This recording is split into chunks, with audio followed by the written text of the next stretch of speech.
Good afternoon, everybody. Thanks for being here or far away, joining this proper first seminar of the Trans-Imperial Pasts Network. And we are having today Isa Blumi with us. Isa is one of the members of the team of the sort of mentors and advisors of Trans-Imperial Pasts, and he's been together working with me for two important synergy projects of the European Union that finally we didn't get, but he's going to be an advisor for the project that I am PA now, that is called Beyond Decadence, and today he's coming to bring us his knowledge about the Ottoman Empire in the transition to modernity. So Isa Blumi is a well-known specialist in the Middle Eastern and Asian studies. He is a professor and a supervisor of PhD students at Stockholm University. And today he's going to lecture on the title of your presentation is Bridging Capitalist Transition, Ottoman Subjects, and the changes towards in ordering the rise of the new world. That's the title. Yes. I don't remember. Sorry. We'll see the. No problem. Okay, so I'm going to share the screen, and I hope everybody can see this screen properly. And I'm just leaving this side and letting Isa start talking for about 30 minutes or so. Even more if you need. Don't worry about that. All right. Thank you very much, Paulo, for the invitation and an opportunity to come back to campus here in Vitoria, and it's good to see that there's an audience here present physically as well as far away via Zoom. I would like to take the opportunity to maybe explore and push some of the methodological parameters of this project that could last for several years and certainly requires collaboration across very different, not only kind of arenas of expertise, but also especially disciplinary focus. And what I, being a product of a training that is inherently interdisciplinary, I would like to demonstrate why my explorations already going back now over 10 years ago of Ottoman migrations, out-migrations from the territories of the Ottoman Empire to the larger world, reignited my previous interest in urban Spain, urban reform, New Spain, especially Gran Colombia, and the trans-Pacific trade that Acapulco, Manila helped establish, and all the kind of residual peripheral dynamics that come to play, especially at the later period of the Spanish Empire in the Pacific, with specifically these territories that large majority Muslim populations inhabited, largely neglected by the Spanish administrators in Luzon. And considering especially Pablo's interest in the theme of decadence, I would suggest that there is a process by which we can understand the passing on of decadence from, let's say, the Iberian and continental European empires to the relocation of capitalist, especially finance capitalism, in the shape of the modern United States and its own expansionist, territorial expansionist period, covering the entirety of North American continent, but also at the expense of the Spanish Empire, in particular, territories as diverse as Cuba, Guam, Puerto Rico, and the Philippines. And my suggestion is that race, which is something that we are increasingly being we're reconsidering, and that's the kind of present understanding from those dynamics of power that alert us to what we would in other contexts identify as subaltern possibilities of rehabilitation, of expansion, of adjustment, and adaptation to these transitional periods. Race becomes an important way of understanding Ottoman subjects' role in this transitional phase of how global capital reiterates itself in the North Atlantic world, and by extension, the entirety of the globe from the 19th century onwards. So negotiable claims to whiteness in particular is something that I wanted to discuss today, looking at some of the cases I've been looking at very closely indeed since the book Ottoman Refugees came out in 2013.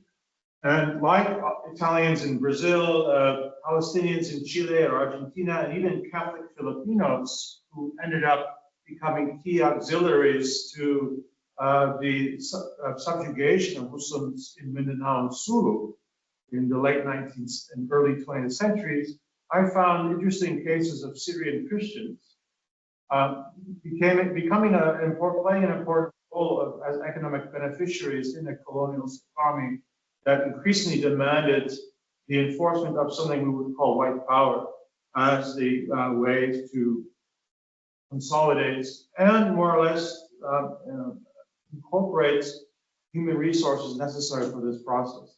Now again, the rest of the slide is not available, and I'm not quite sure if my audience in Zoom can read it, but we certainly cannot hear, so I don't remember what else to say about that slide. But while we are more familiar with this Fredrickson's kind of comparison of South African and United States white supremacy and how that plays itself institutionally, practically on the day-to-day experiences that people who are designated as external of the possibilities of negotiating whiteness, which is clearly at play. We know this from the Spanish context, with the French context, with Southern Africa.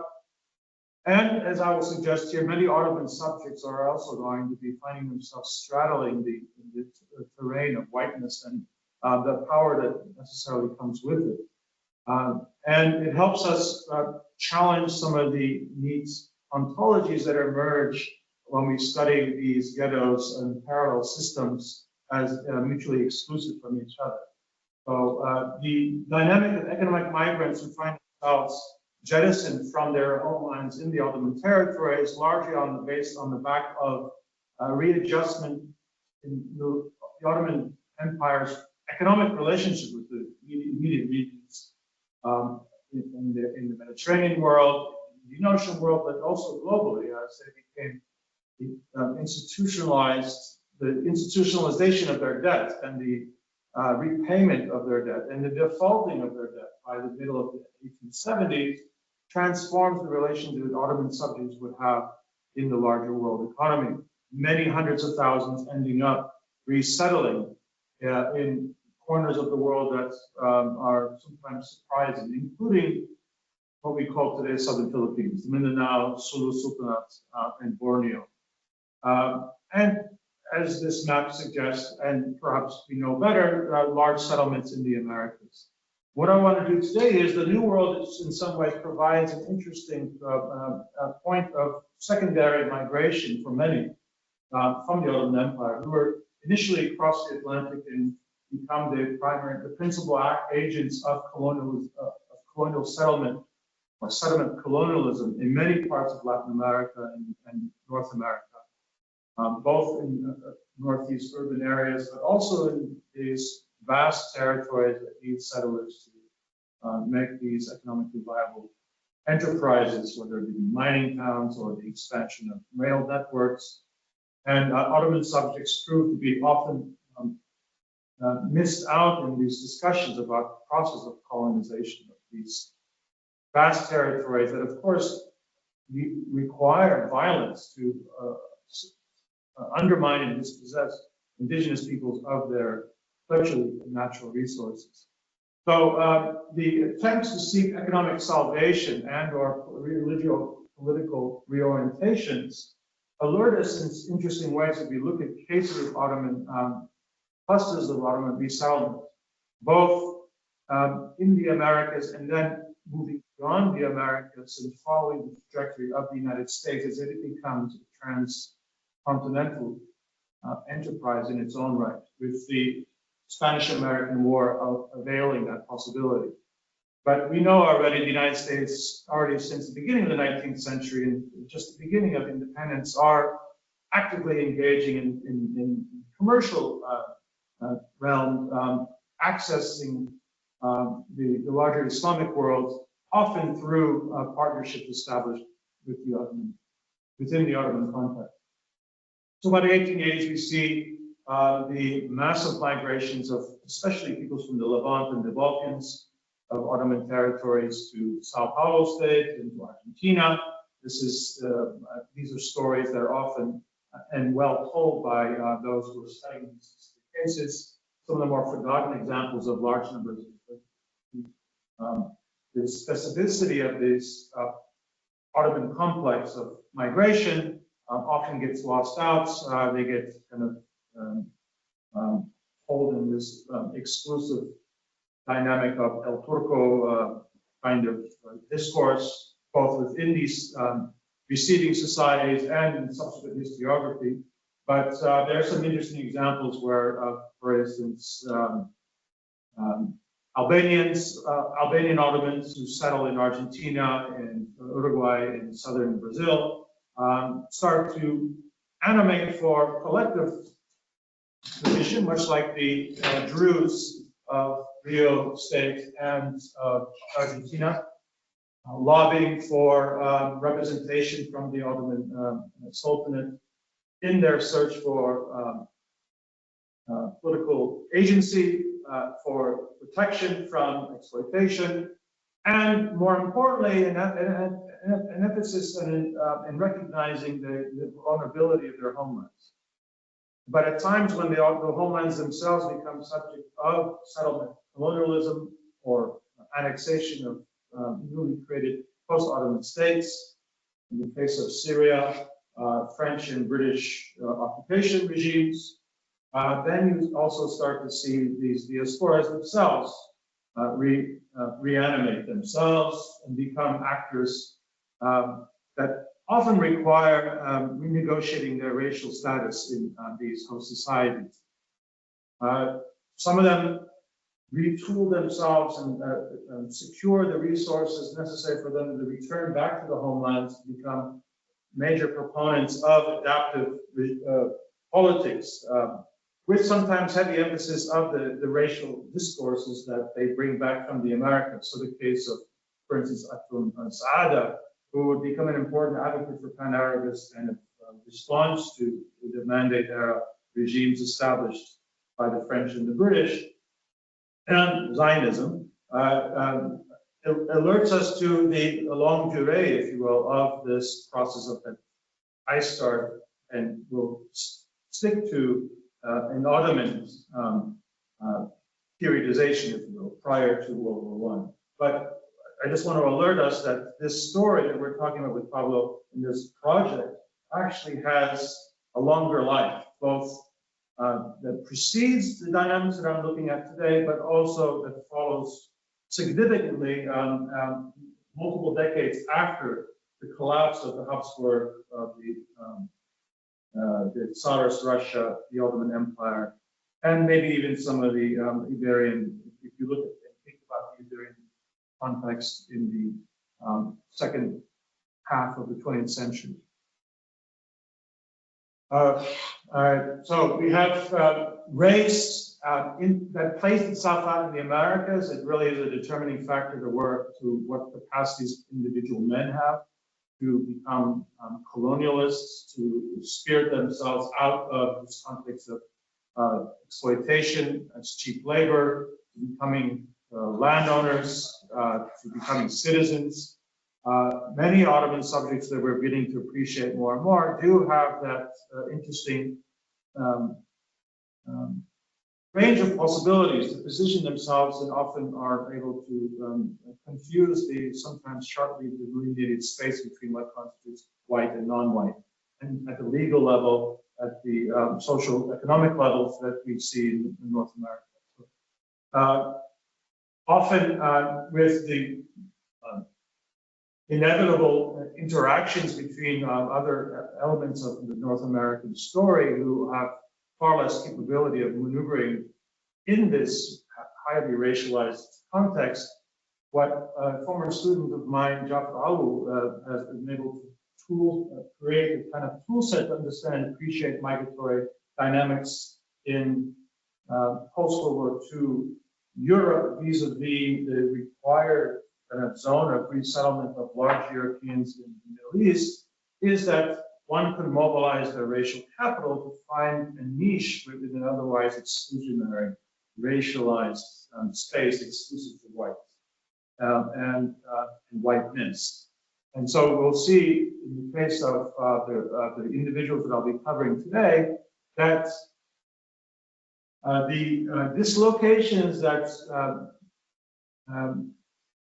individuals and eventually their extended families experience in their Ottoman homelands, and sometimes the lack of opportunities by way of the very fact that they were identified and institutionalized as non-whites in the United States, in other moments in time actually proved to be a viable arena for them to position themselves as important go-betweens, as I call it, go-betweens between in the colonial capitalist enterprise that is proving to be finding itself, it's incapable of actually becoming hegemonic in these zones that are targeted for economic exploitation, but are inhabited by people who still have the capacity to organize and exist.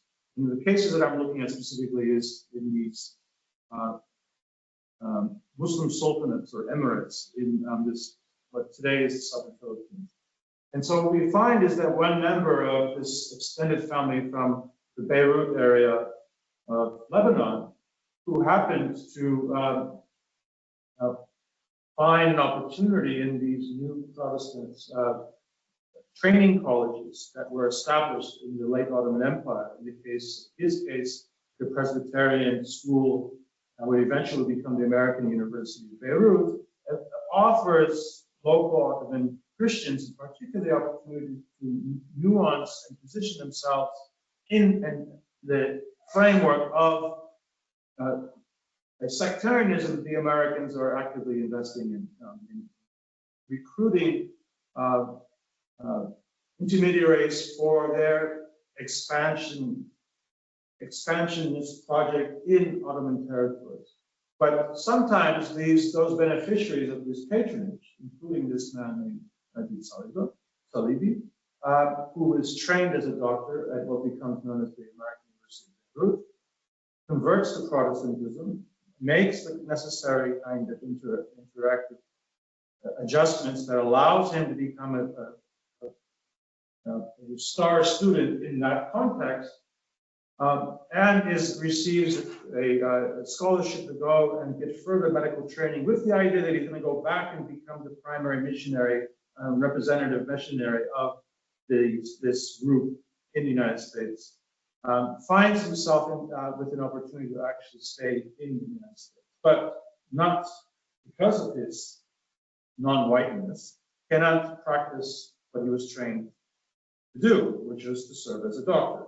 He's not permissible at this stage to actually function in American economic, political, social settings as a non-white, as a trained doctor. So he avails himself with the unfortunate push towards expansion at Spanish expense.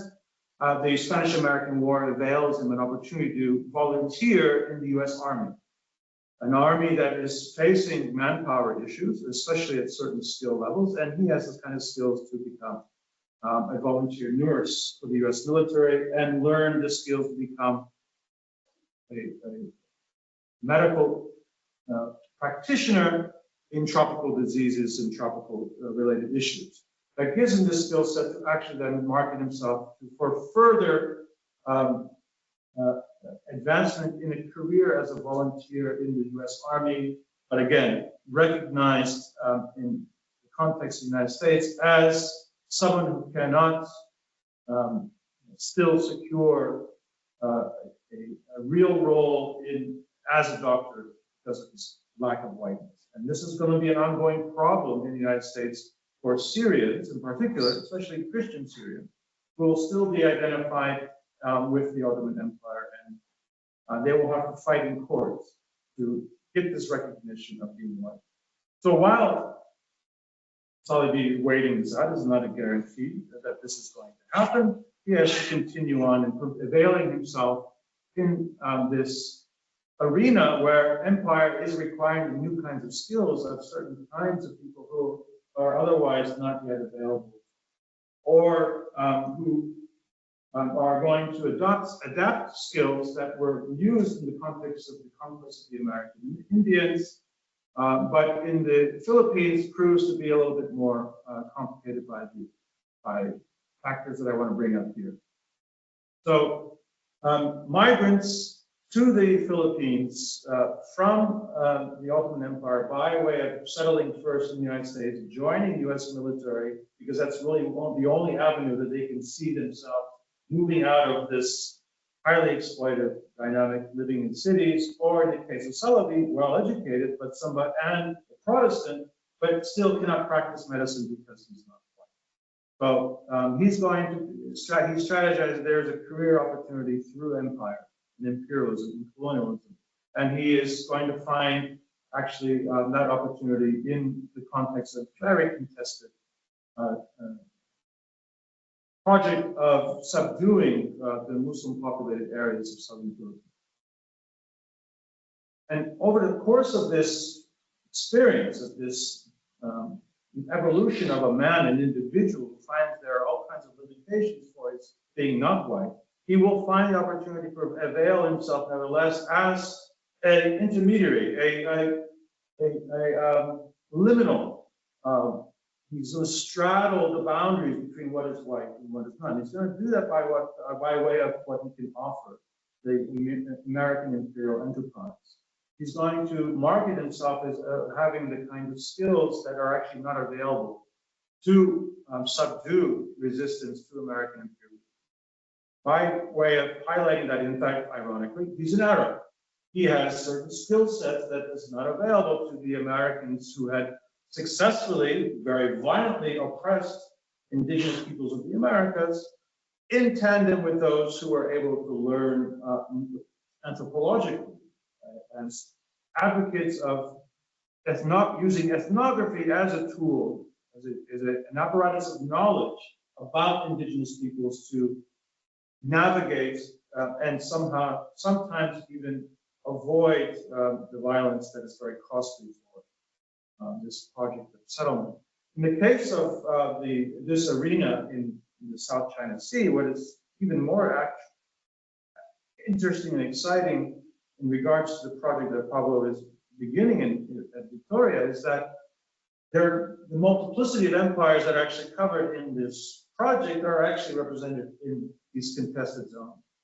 And it's little time for me to actually explore it in detail and share with you what I'm finding with some of these examples. But what proves to be a potential role for a previous generation of settlers coming from Habsburg empires, Czechs, Hungarians, Poles, South Slavs, who have come to join an initial capitalist venture, if you will, to got a concession, to gain access to former Soviet territories, to expand and develop mining operations.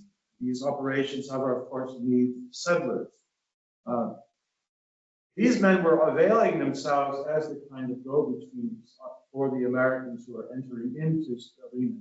The problem is that they lack the kind of social capital and actually are deemed to be more problematic because they sell alcohol, they themselves are very exploitive of the indigenous population, they're often violently engaging with settled populations. So the United States is desperately looking for these intermediaries who can actually serve as guide this American project in an expedient way, a cost-effective way. And Salabi is going to recognize this as a window of opportunity. He's initially sent to be, again, a nurse. He's initially sent as to practice tropical medicine.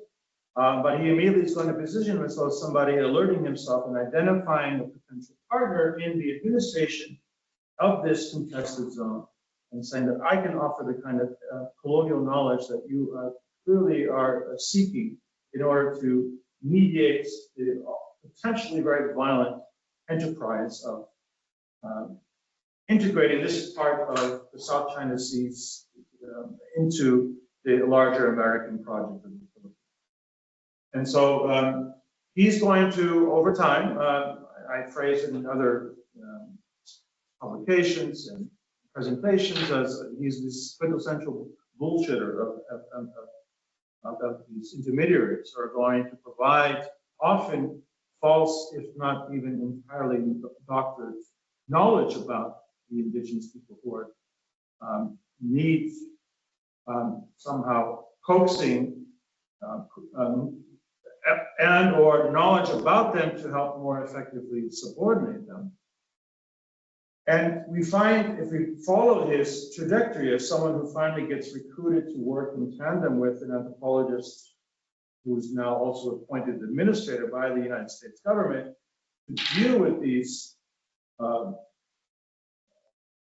problematic indigenous populations of Mindanao, of Sulu, he's able to use his capacity of speaking Arabic to actually solicit that kind of intermediary knowledge that is not available to those Americans and, ironically, not even Spanish officials who preceded them. Other Ottoman subjects who had settled previously to these zones of development that had seen over the course of some 70 years under Spanish administration, heavy investment in bringing and encouraging settlers, whether it be Cantonese, coolie labor, Japanese, these Habsburg subjects, and apparently large numbers of, especially Ottoman Syrian Christians. So over the course of their own experiences, living, cohabitating with these Mindanao Sulu Muslim populations, they had a learning, they had a kind of local knowledge that was inaccessible to the Americans, other way up, except by way of Salabi, ironically enough, whose own career trajectory is frustrated by the fact that he is Arab. He's desperately trying to alert his reliability as a Protestant Christian, reliability as someone who has the ability to communicate in English, and more or less he's making this regular call that I am in fact as close to white as you can possibly get without actually legally acknowledging that. And now he's going to market himself as an Arab in order to justify the investment in him by the American administration in the region. And in the course of doing that, he's regularly going to mobilize the knowledge that has been collected by those merchants, those settler farmers who had lived amongst these populations for 20, 30 years prior to the arrival in the United States. But of course, he's not going to share that resource with his white American patrons. At one point, he is going to be knowingly plagiarizing some of the ethnographic linguistic work of a Jesuit priest from Catalan who had come in the 1870s, working on a commission from Madrid to do precisely what he is then going to do in English on behalf of his patron, the United States Governor General of the Moros territories. So we have this text, ironically enough, that is actually at the time, while he has, in a very unprofessional way, more or less lifted the entire content of Juan Marti's work and translated it into English for his American patrons. this is actually being commissioned in Washington to be translated from Spanish into English by the Bureau in Washington. So at some point in time, his bullshit is catching up with them. But crucially, this David Barros, who will eventually become president of the University of California system, is an anthropologist whose career starts settling and negotiating as an intermediary with indigenous Americans, especially in Utah, in Colorado, and these areas. And he wants to apply similar techniques, if you will, to somehow subdue the population in Mindanao.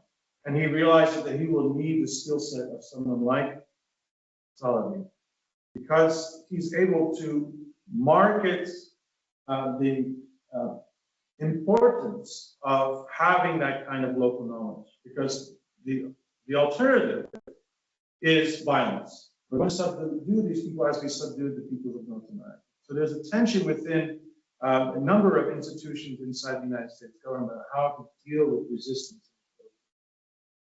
And so there's going to be advocates for the importance of actually having this local knowledge, to actually work and cooperate with indigenous peoples. My most recent publication on this work, on discussing specifically the dynamics of racial capital and the intermediary role that Saladin and others can play, and how he's going to labor his way into whiteness, into the status into the Philippines that he could never really acquire if he were to return back to the United States. And he's, again, in cooperation with a sympathetic patron like David Barros, who's desperately trying to find this kind of colonial knowledge and reproduce it in the southern Philippines on behalf of this strategy of collaborating with local population as opposed to destroying them through some genocidal military campaigns, last as long as they're able to produce content and produce results in the ground. Eventually, however, there's going to be politics back in Washington that's going to change this dynamic. And Barros is going to be replaced by Leonard Wood, a very popular general who is famous for precisely the strategies of using violence to subdue Native Americans. And he's going to apply this technique to the Philippines. So here's Wood, who inherits Saladin's expertise and his role in this bureaucracy that had been established by David Barros. And Wood is inherently hostile to Saladin. So Saladin's going to have to adapt if he's going to survive. He needs to be fired. He's cognizant of this. He's regularly, we see letters and exchanges and complaints about this dubious Oriental type. Woods doesn't trust him and refers to his Oriental sensibility. So he's clearly not willing to give him the leeway to actually fold himself into whiteness to the extent that he actually can be a partner. Saladin is inherently non-white in Wood's administration. And that, I think, alerts us to the very complex navigation that these individuals have to go through. And I was able to chart by way of how he actually repositioned himself and remarketed himself to this skeptical new administrative elite in the southern Philippines. And he eventually does, what he does is he actually starts to emphasize his sectarian capital as much as his racial capital. I am an Arab. I have access to these people. These are Muslims. I speak their language. Even though, of course, the indigenous peoples of southern Philippines don't speak a word of Arabic, and they do not know how to read the Quran in Arabic. But all that amongst these racists from northeast United States. So he's able to tailor his claims of exclusive knowledge to secure a position within this administration. He is still necessary. But increasingly, under a new kind of administrative leadership, he's going to have to find new ways to make himself reliable. And so he starts emphasizing more and more his Christian and Protestant Christian identity. And this manifests itself in a number of interesting ways in the work he will produce. So you can actually chart with these kind of go-betweens, look at the content that they're producing or the content that's produced around them in the documentation that is produced, that circulates in the administration. So Salabi eventually is going to, again, program this knowledge that he's acquiring from his engagement with Syrian settlers and other settlers who had been in the region for 20, 30 years. He's going to plagiarize when he can and produce texts that will make him somewhat of an authority on people that I believe, clearly incapable of actually producing unique knowledge about. Because he doesn't speak their languages, even though he claims he does. His exclusive, reliable claim is that he speaks Arabic. But more importantly, since there are other Arabs who can provide similar kinds of knowledge, he's not a Muslim.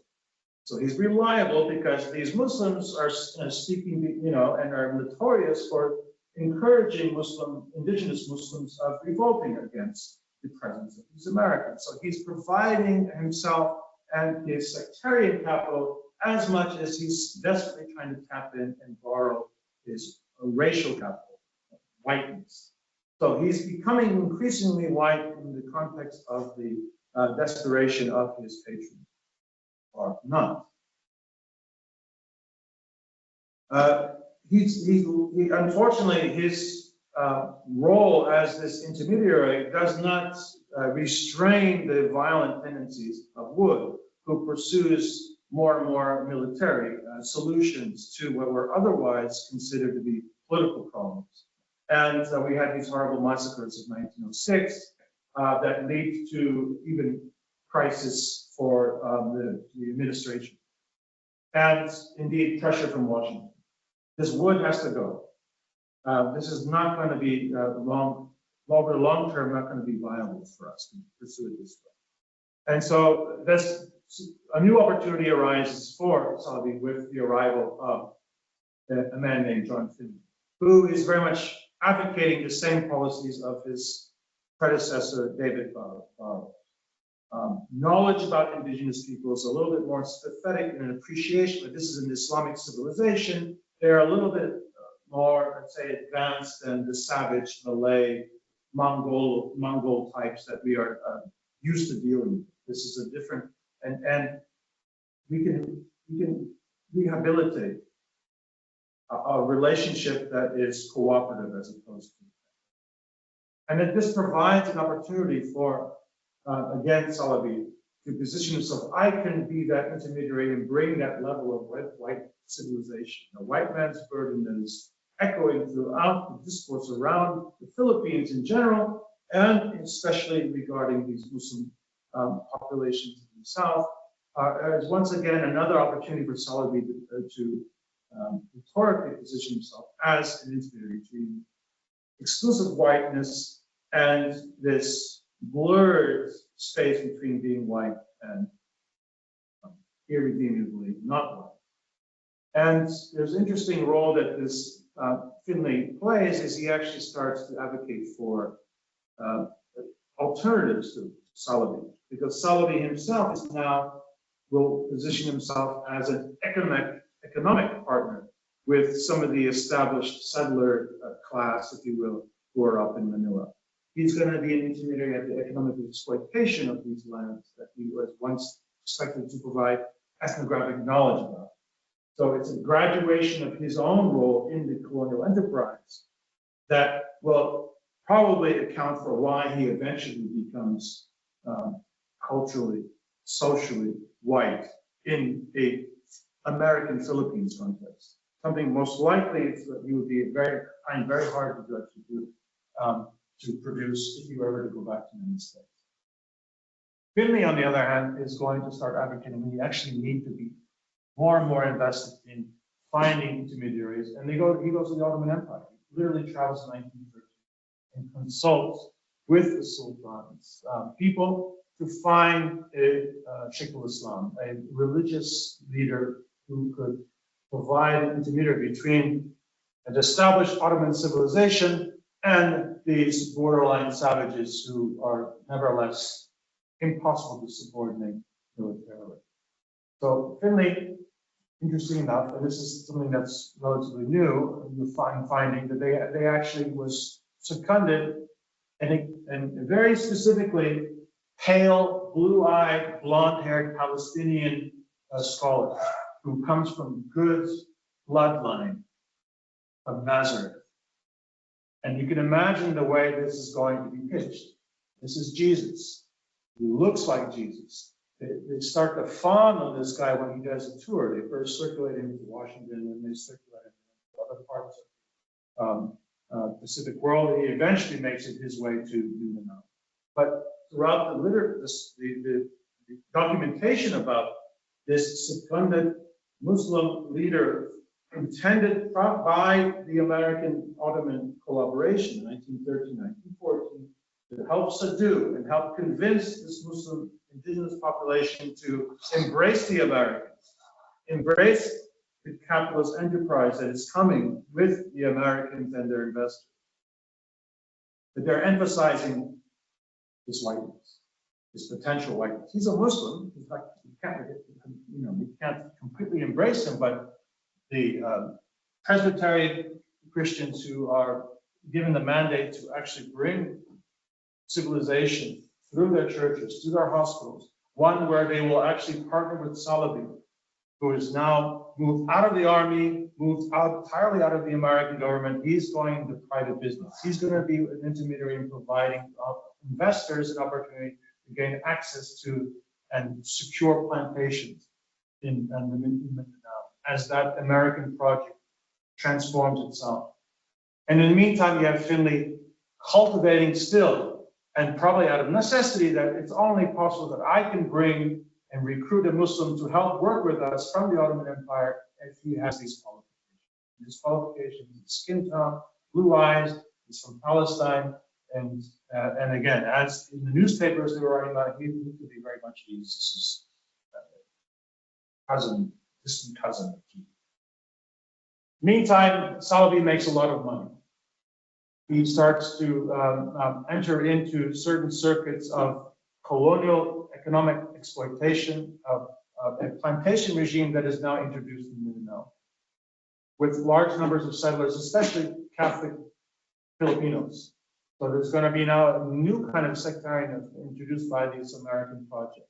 And Salabi is going to be, again, an intermediary in that regard.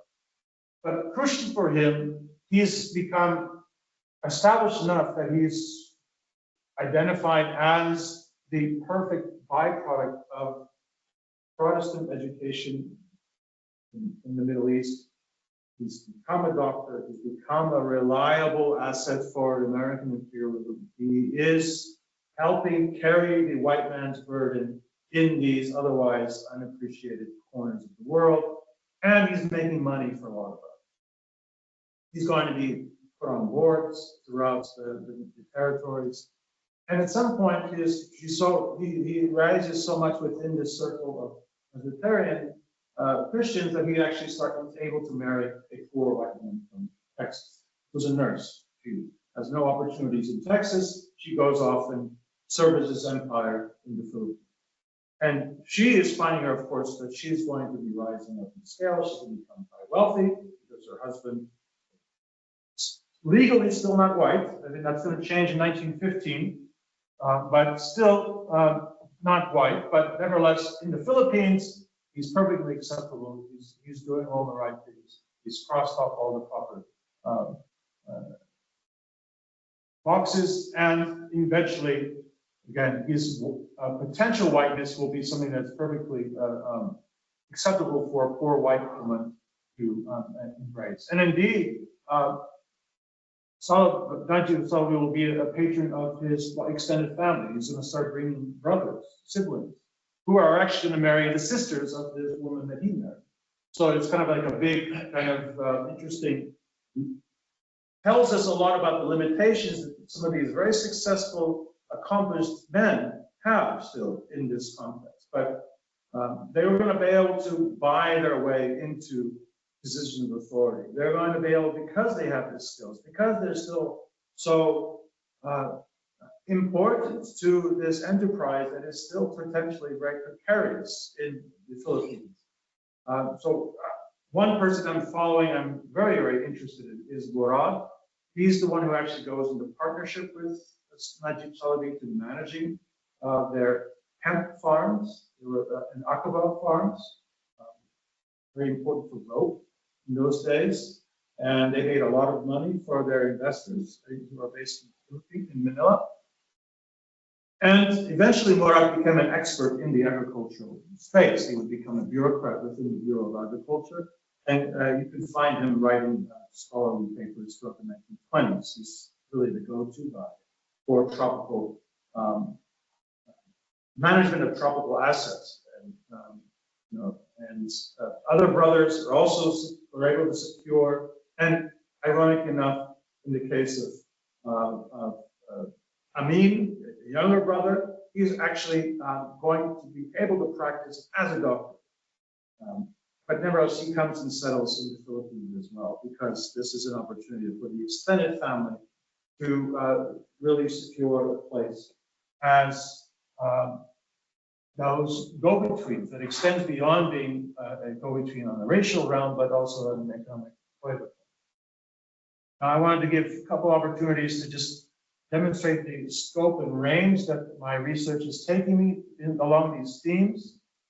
And again, my apologies, there's content that's not showing up, and I can't read it myself. And so what really makes it really complex is that Albanian Christians in particular, who find themselves under a very precarious position in terms of church authority, it becomes increasingly ethnicized and therefore racialized in certain contexts, where territories in which Albanian Orthodox Christians live are generally going to be determined, depending on the categorization, as Greek territories.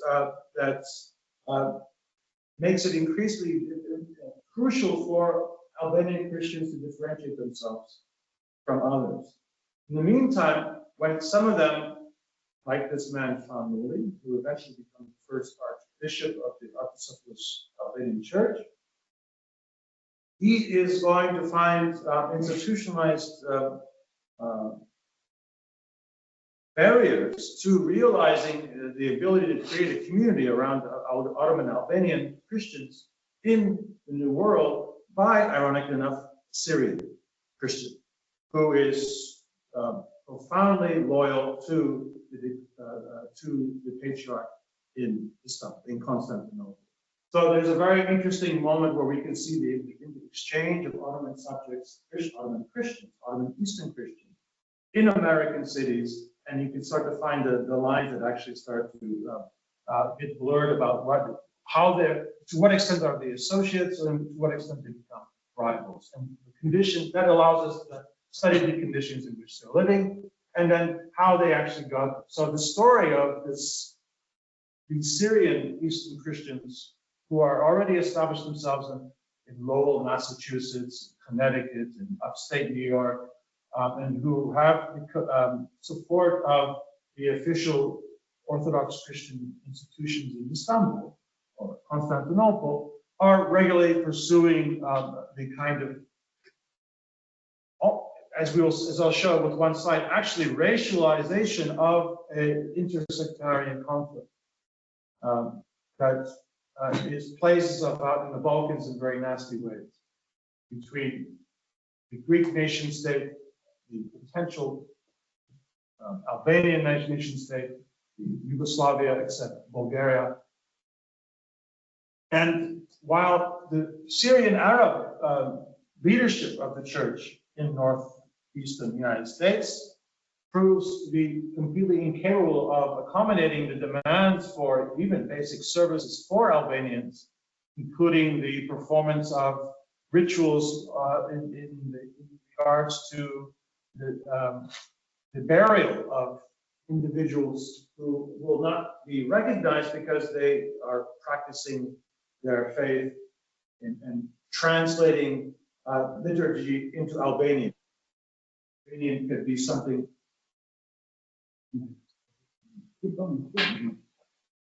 So ironically enough, you have the opportunity for the Russian authorities of the Russian Orthodox Church in Ottoman to rehabilitate the Albanian migrants who have settled in these contested sectarian spaces. And the story of Fanoli actually makes this even more interesting as a story for the project because of his own trajectory, his own kind of evolution. A very spirited, very intelligent man who was actually much more interested in theater and was able to establish himself amongst the very large Albanian diaspora in Egypt, with, of course, the dynasty from Muhammad Ali as one of the pretexts for large settlement of peoples from the Balkans to Egypt throughout the 19th century. He actually found a patron, Fanas Tashko, who would become a major investor in popular theater in Egypt. He built the first opera in Cairo. He built hotels for, but anyways, he was also heavily invested in creating a diaspora in the Americas. He would, and found in Fanoli a perfect candidate to actually to represent Albanian Orthodox Christians, even though he was not himself yet a spiritual man in that regard. But with partnerships with other publishers and others who are working throughout continental Europe, there would be a sizable Ottoman Albanian Orthodox Christian community emerging in various corners of the northeast United States, in Argentina, in Sao Paulo. And it would translate into interesting moments of convergence during key moments for the homeland, including advocacy for the creation and establishment of an independent state, which otherwise would have been consumed by Italian, Greek, or Bulgarian expansionist enterprises and annexation. And so these are slides I'm going to zoom through. There was big concerns that too many Albanians from the Ottoman territories were leaving the homeland to seek better life in the Americas, a better life in Egypt. So we actually have media produced by these groups advocating that they should actually stay in homeland. Otherwise, we're not going to be able to actually pursue this enterprise of protecting the Ottoman Empire first, but then when the Ottoman Empire was no longer viable, to find a post-Ottoman solution to our interests. So the headline, don't go to America, is something that was regularly circulating in Italy, in the Mediterranean world, trying to halt this invariable demographic transformation. What's crucial and interesting about the evolution of the relationship Ottoman subjects had in the New World is the race element. And it applies to Albanians as well, even if whether they were Muslim or Catholic or Orthodox Christian. And again, you will need a go-between. You'll need to find somebody who will be able to straddle these very sharply delineated lines of what is acceptable, what's American, which had consequences for business opportunities, had consequences for education, let alone citizenship. So you start to see a growing number of converted Protestant Albanians emerging, like this Cristodako. And these are the ones who are actually the mobilized race and that actually make the claim that Albanians are the indigenous peoples of the Balkans. They're inherently the kind of founding element of what constitutes Europe. They are white, despite the fact that they are identified in the census documentation as European Turks, right? So if you are from Syria, you're an Asian Turk. If you are in Europe, you are a European Turk. And this would have consequences to the ability to settle, the ability, of course, to borrow money, the ability to do a number of things in the larger world. And the United States just became a fundamental problem that had to be addressed by embracing racist kind of terminology. And Crystallization would circulate this, using the money from these guys in Egypt, right? Wealthy landowners in Egypt, to make the case that we are neither Turkish, Eastern Asian, nor are we Greek. We are white. We are Albanian, white, pure Balkan Europeans.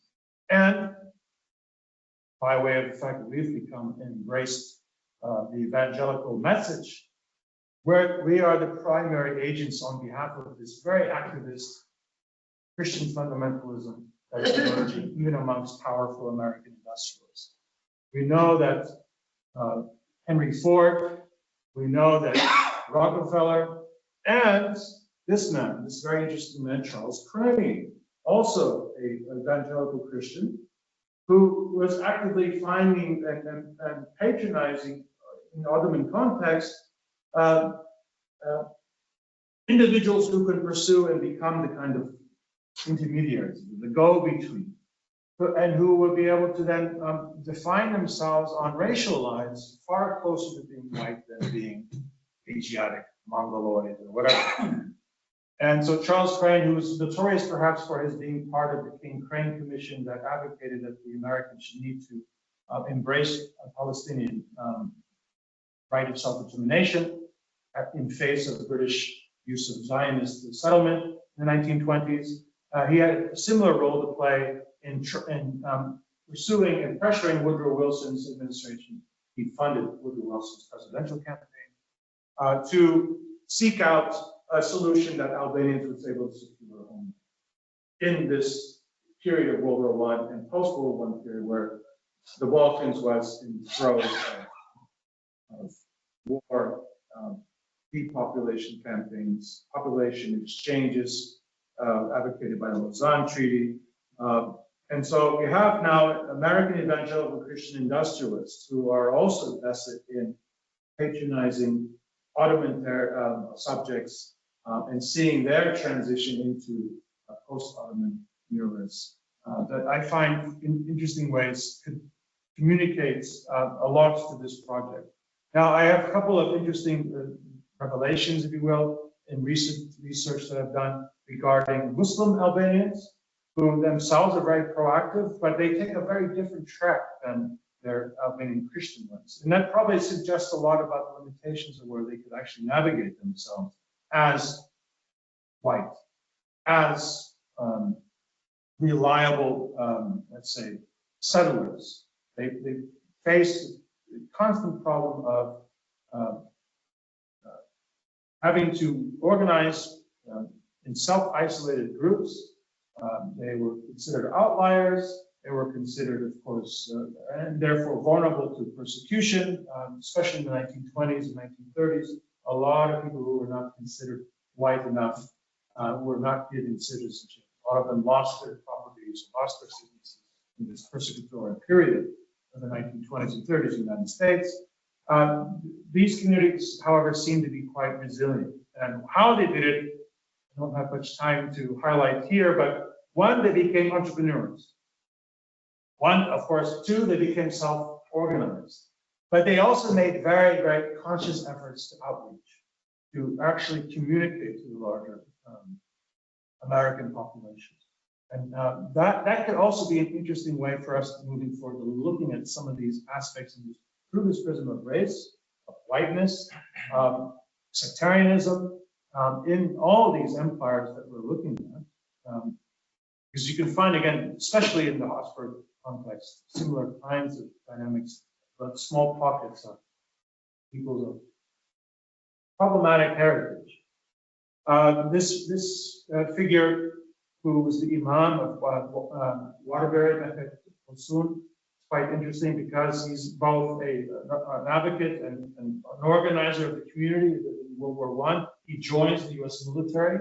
It seems to be a very key component or asset or to avail your body to serve the American military enterprise, whether it be in the Philippines or Cuba or on the battlefront in Europe.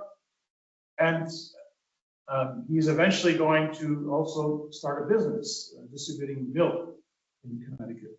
He actually was delivering milk to Marilyn Monroe when she was living with Arthur Miller in Connecticut at some point. So there's a little bit of titillation that he could provide for our audience. But last I want to talk about Nashi, just because he is much more emphatic about his reaching out to white America, but not in a way that surrenders his own key principles. He's not a Salafi. He's not going to undermine and transform regularly. And he finds it actually a very interesting audience in African American.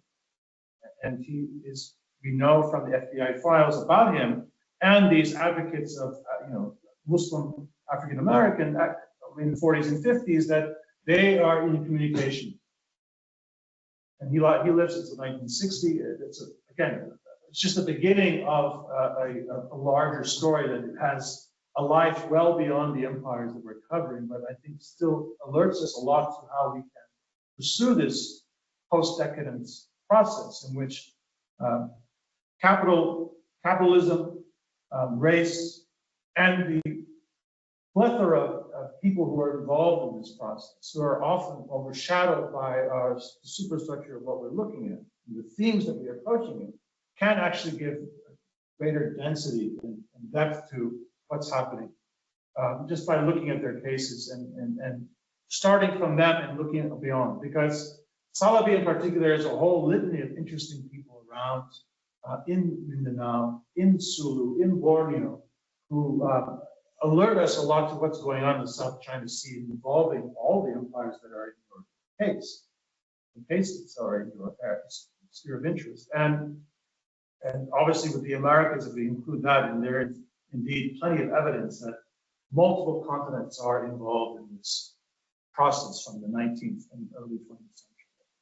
It needs to be included. If we remain incapable of countenance, availing space for these kinds of actors, we are maybe missing something very, very important about what is happening in this transformation of capitalism and how it plays itself out with this new kind of imperial project that's heavily predicated on finance, the United States, New York, and Chicago being some of the primary engines, if you will, for this transformation. And Ottoman subjects, Habsburg subjects are interesting, perhaps minor, perhaps major players to this. Thank you very much, Isa. Okay, so here we are after this wow, very wide and at the same time very, very, very, very specific and concrete with different lives of people. I have many things to talk about, but first I would like to have some comments from or questions from the audience that remains. Okay, so going back to what's your name? Anton. Anton. Okay. Yes. Yeah, I know. Okay, going back to the beginning of the session. So you mentioned why these Ottoman subjects would migrate to the US at the beginning. So I could ask myself as well, why could they leave the Ottoman Empire and go elsewhere? I mean, and these are probably motivated because of economic reasons, I guess. So you mentioned British and French colonialism as a force that might have moved these people out from the Ottoman Empire to America. And if these were privileged subjects in the Ottoman Empire, particularly after the Transatlantic War, so why would they move elsewhere and not stay there as a privileged Christian class? Well, first of all, there was not yet colonialism. This was British and French direct administration of post-Ottoman territories takes place after World War I. Much of the migration is happening already in the 1870s. What's happening? The Tanzimates are actually significant concessions given to first British commercial interests. Much like the Opium Wars in China availed the Chinese economy to advocates of free trade. And what that did is that it undermined the ability of Ottomans, especially Muslim Ottomans, to function in the traditional economic activities. Because British and French merchants had much better rates they could charge because they were charged less in taxation, import export taxation. Their goods they could bring in and invade and undersell, which they regularly and very aggressively did. The production of local materials, and increasing over the course of the subsequent concessions that would be given, especially when the Ottomans started floating their first loans in the Crimean War in the 1850s. One of the concessions they had to grant was even greater access to Ottoman economy, and more importantly, property. You start to see the privatization in ways that are very different from the kind of renting out of territories for tax collection purposes. This is now quite literally ownership of property. First, through intermediaries, Ottoman subjects, but then quickly, 1860, foreigners are able to buy directly. And what they're doing is they're converting these purchased lands to produce economically and enter into global economic dynamics that completely upset the relationship of people who live on that land. So a lot of dispossession is going on. A lot of people are actually uprooted from their lands and are forced to labor on those lands in exchange for the right to use it. But they're paying now external capital. So what you're seeing is now a large number of people are moving to the cities. They've been dispossessed of their land. What has happened in many parts of Europe. And so many of them end up becoming superfluous burdens on, and especially men are not able to find work. Women, in some of the cities, there's going to be some French and British capital to exploit the availability of these laborers. So in Beirut, for instance, from the 1860s onwards, French investors, especially in silk, they're producing raw silk, they're going to process the silk in Beirut factory. Women and children are going to be handling these looms. This allows for women and children to earn a little bit of cash, but certainly not to save anything. And men have no role. And there's been some interesting research on what that results in. And one of the consequences is that the recruitment of these men to go overseas there's greater opportunity for that. And that's when we start to begin to see the use of recruiters to go to these areas along the cities, along the coastlines in the Balkans, in Italy we know, right? But also in the East Mediterranean. And soon there's going to be, a kind of a chain where it's rumors, someone did well in Brazil, and then you have this phenomenon. They become, the peddlers, right? The famous peddlers who go from one village to the next. They help settle the Amazon. They help settle the Great Plains, right? You have lots of people whose names are mutated by trying to assimilate better to the Anglo-Saxon world, or Spanish world, but they are of Ottoman origin. And the conditions are these dramatic structural changes taking place, starting with so-called Tanzimat, which is not a period of reform. It's a period of reordering. That's what the Tanzimat means, reordering. And what the reordering is the Ottoman Empire losing its economic sovereignty. It was a net exporter. It was, again, much like with China and India, Britain and France and others were hemorrhaging gold and silver and paying for grains. The Ottoman Empire was a great producer of grains and exporting it and getting huge amounts of revenue from that. But the political dynamics easily exploited by certain actors and the increasing pressure to actually borrow money to pay for this expansive state enterprises led to a sequence of concessions and ultimately the dispossession of large numbers of Ottoman subjects from traditional economic activity. So lands become property. And we see this as a consequence of large investments, especially including notoriously Rothschild Bank, for instance, invest in the first wave of settlers in the 80s or so, and some notorious deals that will make it increasingly impossible to separate Ottoman territories from global dynamics, including as I mentioned, this very principled moment where they decide we're going to default on these loans. They were paying 66% of their annual budget just to pay the interest on the loans by 1875. They said, we can't do this anymore. So Mithat Pasha, perhaps you're familiar with him, during the late Tanzimat period, is going to advocate for one, constitutionalism. We need to have a little bit more control over who decides and signs off on these crucial agreements with the outside world, and that we're going to have more representation from the larger empire in a parliament.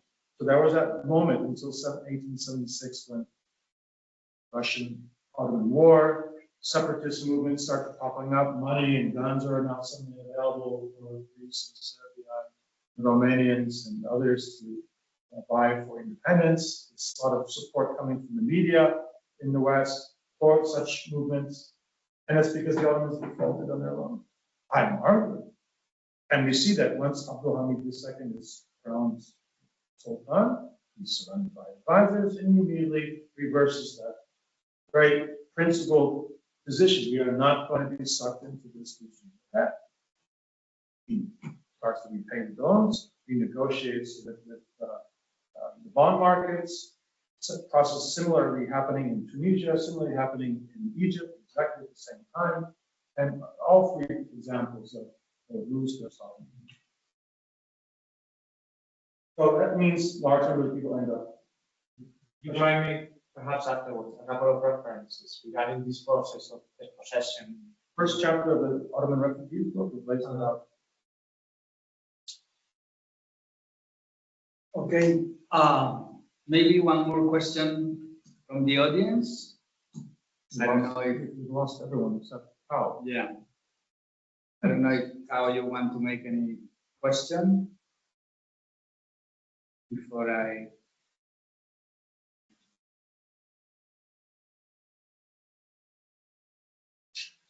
So, Isa, I have a kind of a. First, I want to focus on the way you're working for dealing with something that really goes beyond the typical divisions that we have between the pull and the push in demographic issues regarding diasporas and migrations, and making it a kind of a sociologically and psychologically complex process by which the new emerging powers need to control regions that used to be in the hands of the old empire, some of them, others did not. But there is this issue of the middlemen, of the how, you know, I hope to make the case clean that first of all, I like the complexity that with which you make the profiles of these people. It's not a typical, like, you know, one direction kind of issue. Like, you know, there's the growth of racism, so you need people to really embrace it, and then at the same time reimpose it on either old or new constituencies that are there. These are people that, as you have kind of describing pretty well, they are at the same time incentivated, but at the same time constricted. So they cannot do whatever they wanted. No? You were showing these biographies in which people end up doing something that was not what they expected, but what was expected that they could have done, because they have constraints that relate to three different worlds, I would say, actually four: religion, race, class, territory, which is not, they're not exactly the same. And at the same time, you have two worlds that are I mean, there's a transition from one to the other, which is what really matters to the project, which is how you are making through these biographies a differentiation between the two kinds of imperial designs. You have the old empires who had their own technologies of social control, territorial control, extraction, whatever, but something changes because the new powers don't behave the same way, but they can reutilize and reshape what was like offered, or the tradition that was that arrived to them from the other empires. And in this issue, I wanted you to first question: to which extent what the new situation is created, particularly in the Philippine area, is reflecting the transition from the way the Portuguese faced these issues more in the early modern period, which was also in a tension with the Muslim world and in the same area, compared to the new sort of American sponsored, still Christian but not Catholic, and that's an important difference, and still facing Muslims, but of course with the new sort of racial technologies that can be put. So because maybe you, I don't know if you know about this book, but it was resounding me from the beginning when you were talking about the Pacific area. There was this law historian from Portugal, I was talking to you today about, without naming, Antonio Manuel España, whose last book is called Filhos da Terra. It's just been translated to Spanish, and it deals with the Portuguese diaspora in Asia as not controlled by the empire itself. You know that the Portuguese empire was very different from the Hispanic one in this issue of frontier and territorial control, where the Portuguese was much more diasporic, and actually it ended up having communities here and there that kind of intermingle, but still remain as middlemen between the locals and the sort of Portuguese authority far away in Lisbon.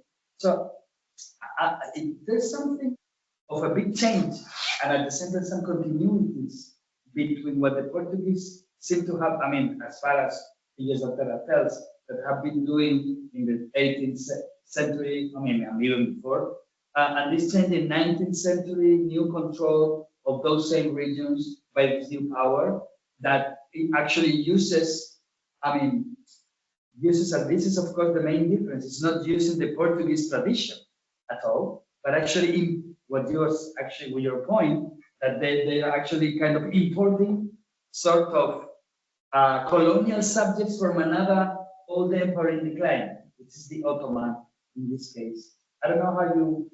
I don't know if they're consciously, the Americans are not consciously, the Spanish are not consciously.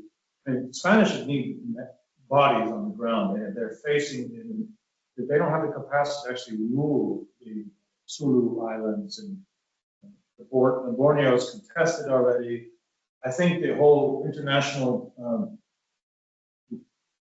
the writing of international law, maritime law, the rights of the access to the seas, and the regular meetings regarding how to first Berlin Congress of 1878 to break apart territories, in a managed way, start to reallocate some of these assets that are now faced default. All the countries that become and recognized as independent states in the Balkans will all inherit a piece of the Ottoman debt in 1878.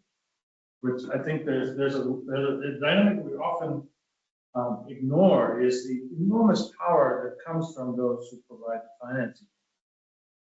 They have enormous leverage over how the regulatory dynamics of international law and how actions between potentially rival states is going to be managed in a way that Africa, the scramble for Africa, is one of the shared enterprise, right? So Berlin Congress of 1884-85 delineates spheres of influence.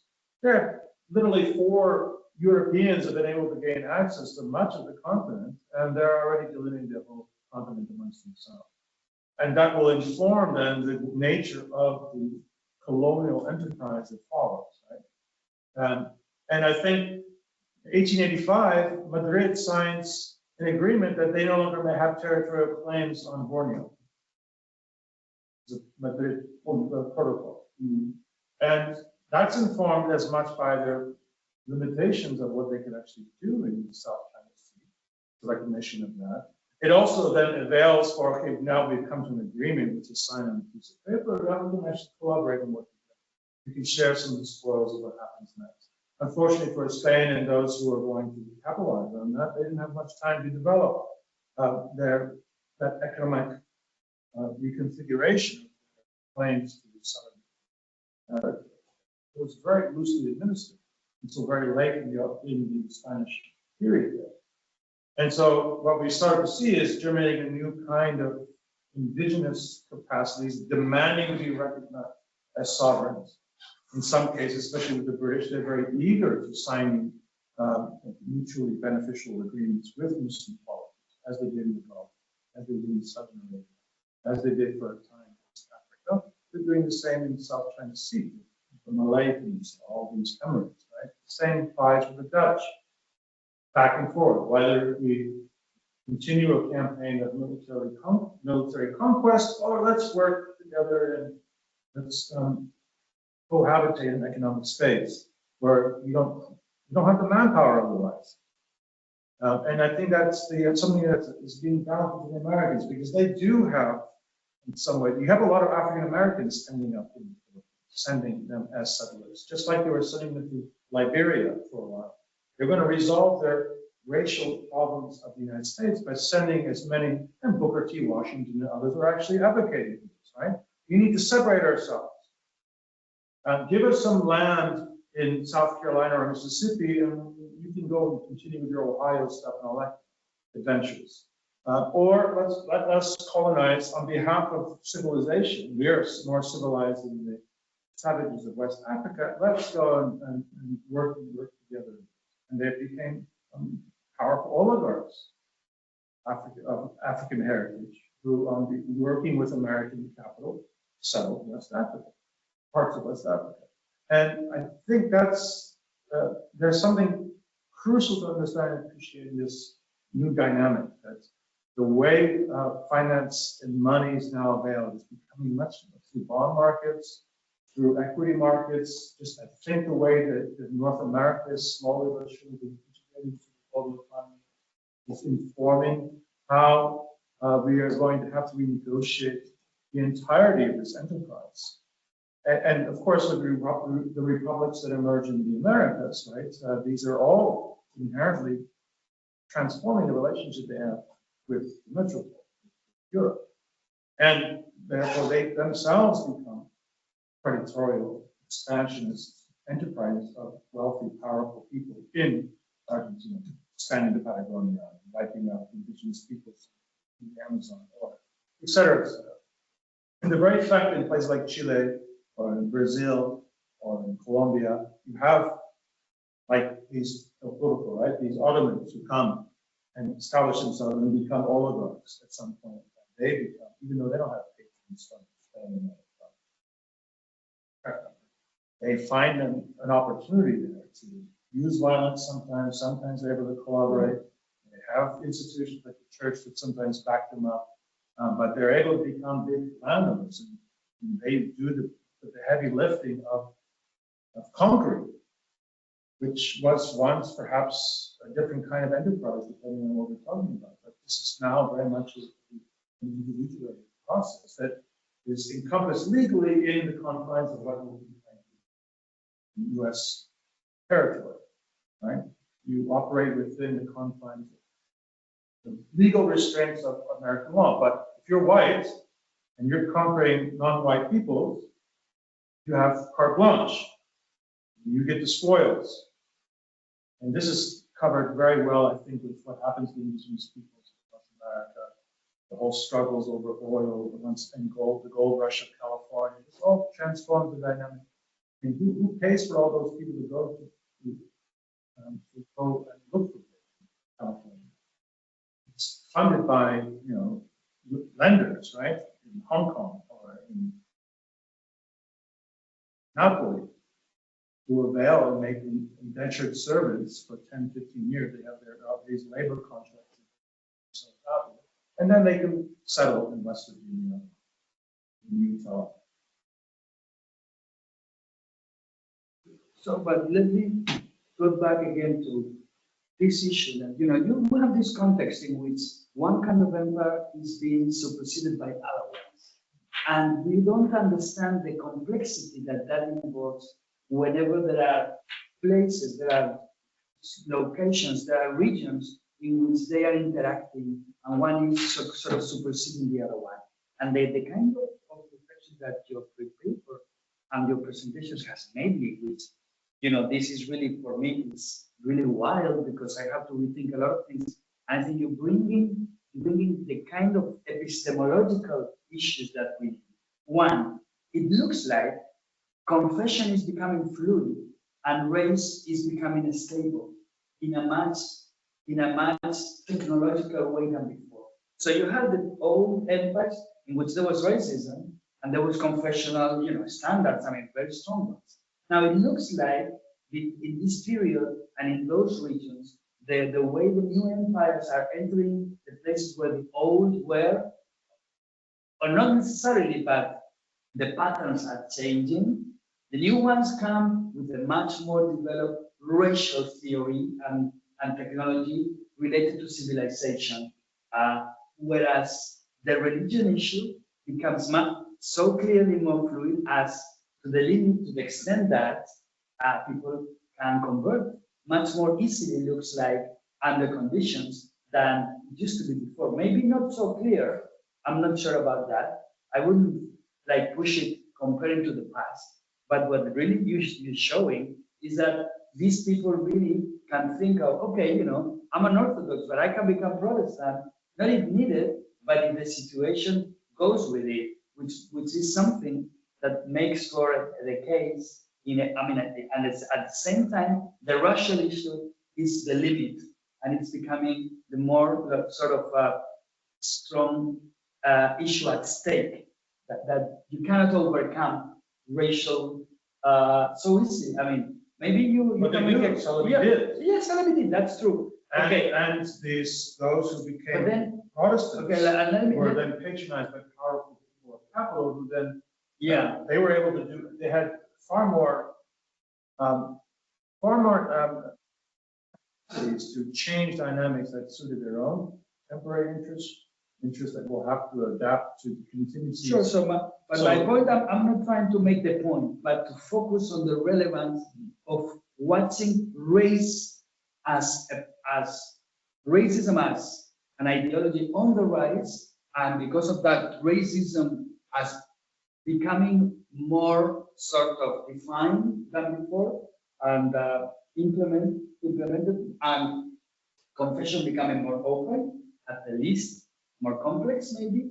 But then you have two more things, which is national identities and ethnic identities, particularly in the old empires. So it looks like the decadence or post-decadence or after decadence, or the struggle for not decaying, also brings the possibility for certain constituencies that have some dense interconnections to become more transportable as groups, and the national identity issue, which is being regarded historically as being on the rise in those, Habsburg Empire, Ottoman Empire, it's not necessarily the case when you have the Syrian people moving to America and then suddenly arguing that they're not that Syrian anymore, that they don't, some do, and actually they become entrepreneurs for the political dimension of the issue, claiming self-determination for their places of origin. But some of them doing the opposite, completely abandoning and cutting connection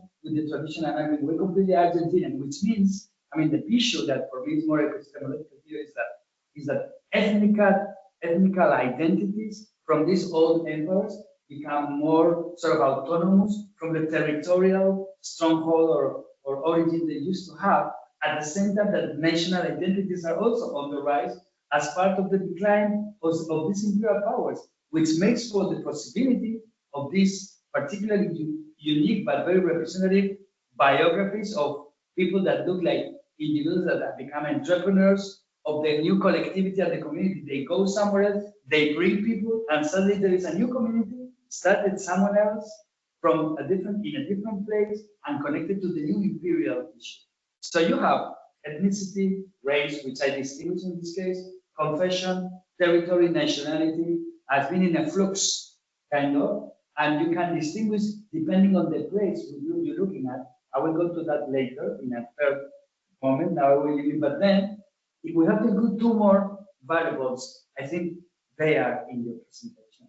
One is very interesting, of course, which is class, mobility. It's also social mobility involved in this issue, but it doesn't mean the mobility was in a particular direction. It's again a complex flux in which sometimes they go down or up the life form region, which I also think it's important for what you're dealing with. And so what I find incredibly interesting of your presentation is that in that period of the turn of the century, it looks like really was the moment in which we know that there was a collapse of the old empires and the establishment of the modern ones, but we don't understand what that means, and you are showing what it means. It means these possibilities that before were impossible. Of course, capital is very much at the backbone of what you present, but I tend to think more in the sense of what are the categories, classifications, what can, the sorts of sociological variables, how they behave, and they behave complex in a complex way, not in a single manner way. What do you think about this? They're regularly negotiated and they're adapted to the conditions on the ground. What applies, as I suggested, in the Philippines cannot apply to the United States until much later.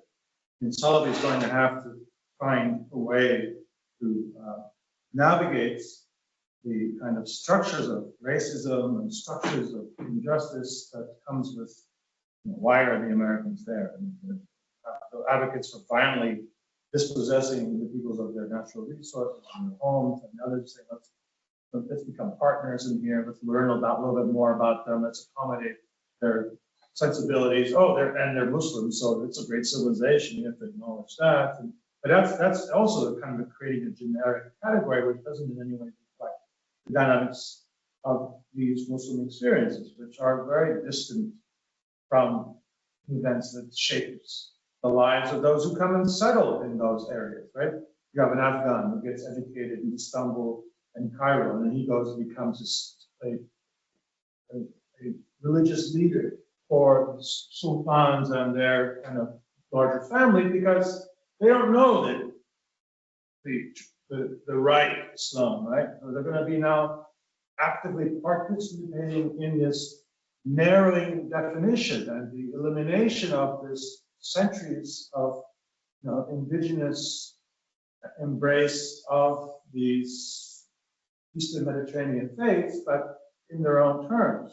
They're increasingly now, that's another interesting aspect when I talk about Islamic especially, but it also applies to Christianity. Christianity plays this about in very different terms during those conditions as missionaries.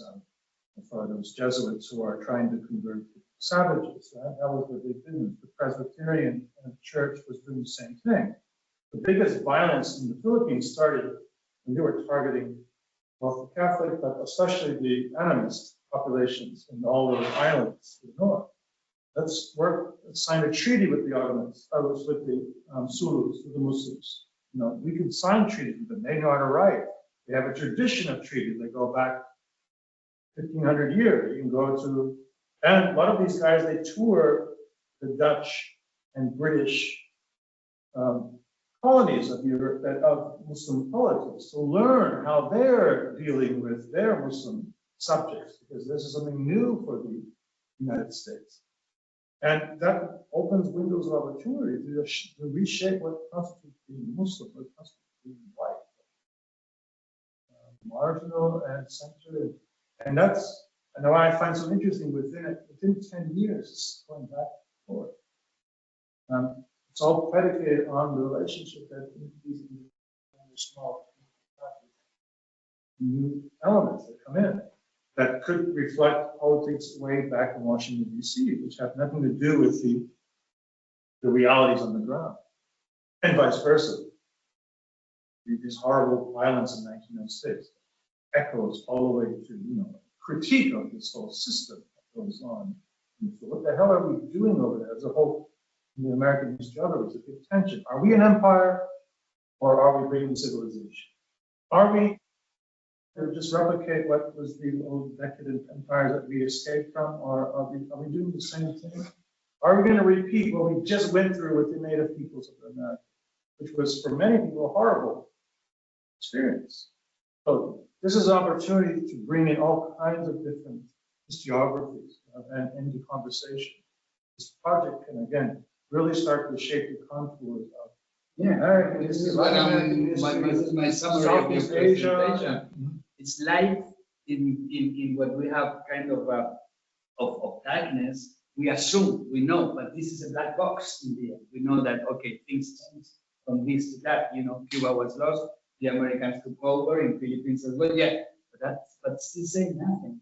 Everything remains. And here comes the last sort of dimension. I have many, but just for today, it's something that I've been thinking for a long while. I think it's a very silly, simple argument that the difference between the Atlantic and the Pacific or the Indian seas in terms of the kind of civilizations that the Europeans faced from the very beginning.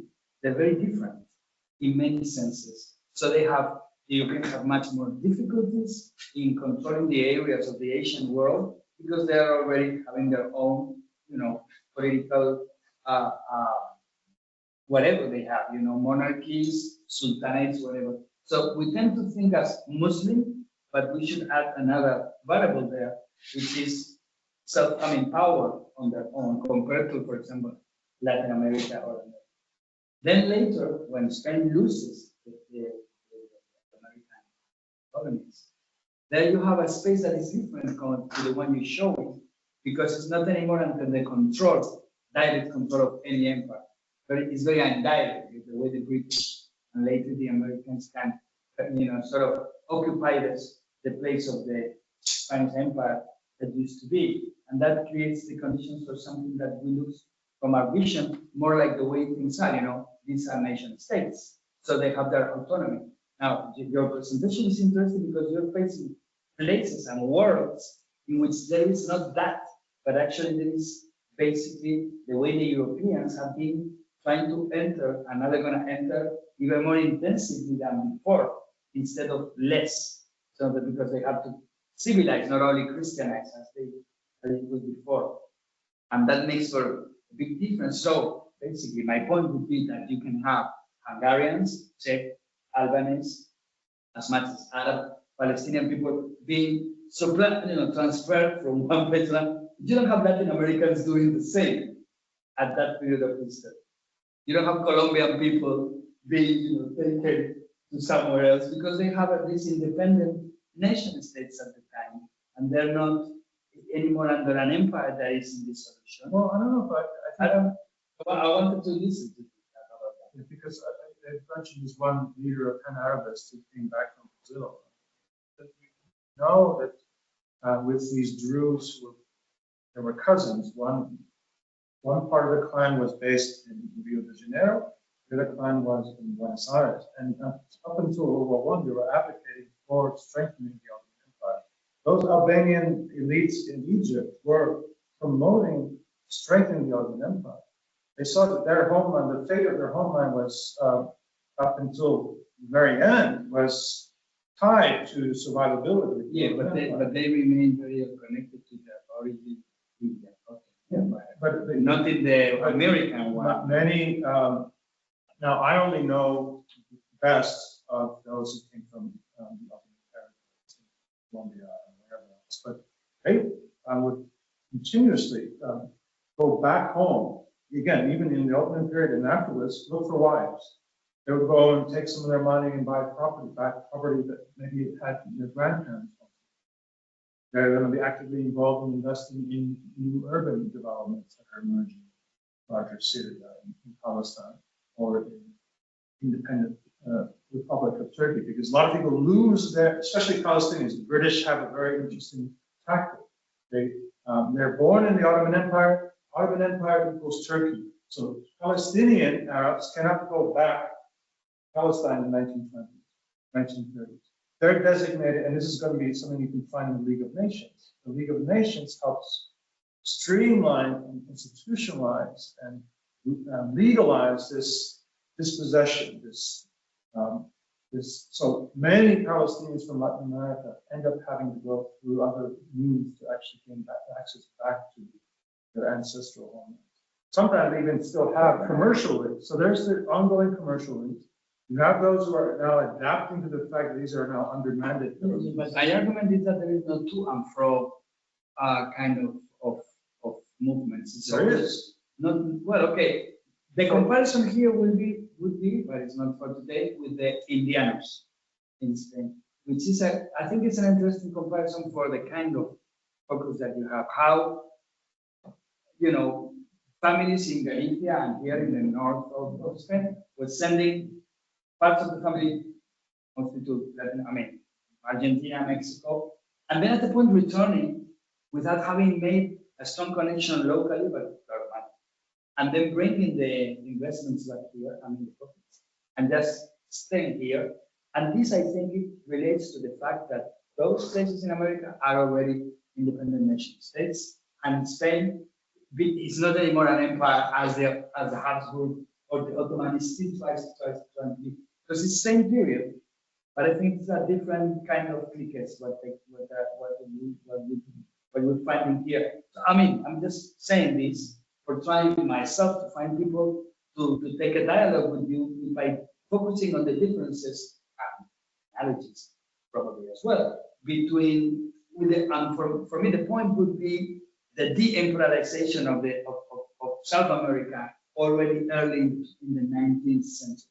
So by the end of the century, the connections are not the same, and the populations cannot be uprooted and taken as groups the way it is taking place from the Balkans to that diaspora.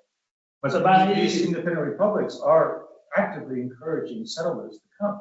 Oh yeah, that's different. And there's a very violent. But they want white, and they want white Europeans. Paraguay is available to Ashkenazi Jews if they wanted to come. Certainly the Syrians who had sometimes problems, they weren't fully white. But the Italians, were they fully embraced in the beginning? Probably not. But then they were able to create realities on the ground for themselves. And they became important components to being Argentinian, but also have connections back. And we see, much like the slave trade, the Colombian exchange, we have this triangulation. A lot of these people are now connected to this now globalizing economy, which circuits of finance and investors in Europe are looking for partners in exploiting Amazon. Henry Ford's whole project with Fordlandia, and that requires these go-betweens that don't necessarily need to use race capital, but they may have other kinds of social capital pro-offered to those partners that are coming from other parts of the world. So I love this kind of project. I've been doing some of this stuff, especially about the Saudi and sometimes a little bit about the Albanians. And see that as one way that we could pursue this. Going back as well, because there is a lot of similarities, even though kind of economic activity. And I try to think about the one that would not necessarily fit your sort of brain in order to for example, the utopian communities by also communities from the Habsburg, mostly Habsburg and Russian empires moving to Latin America at the same period. They're not under the same sort of dynamics of capitalism. It's a different kind of. Actually, it's people leaving because they want to create new worlds, and they found that there are spaces where they can do that because they're not so much under the control of the. But anyway, that would be for the coming future. So I think that we can finish now. Thank you very much. It's been really overwhelming and exciting. Took me a lot of, of course, for Hispanic standards, nobody knows about these people at all. So it's really at the same time informing. And thank you very much, and we hope to see you again soon. Yes. Okay. Thank you. Thank you.